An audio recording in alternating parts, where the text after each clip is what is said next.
गुलामीको जीवन जिउने रहर छैन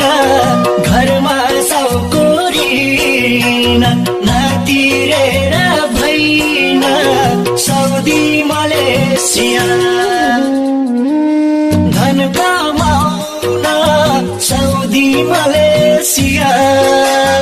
बस्नु है पर्खे आउँछु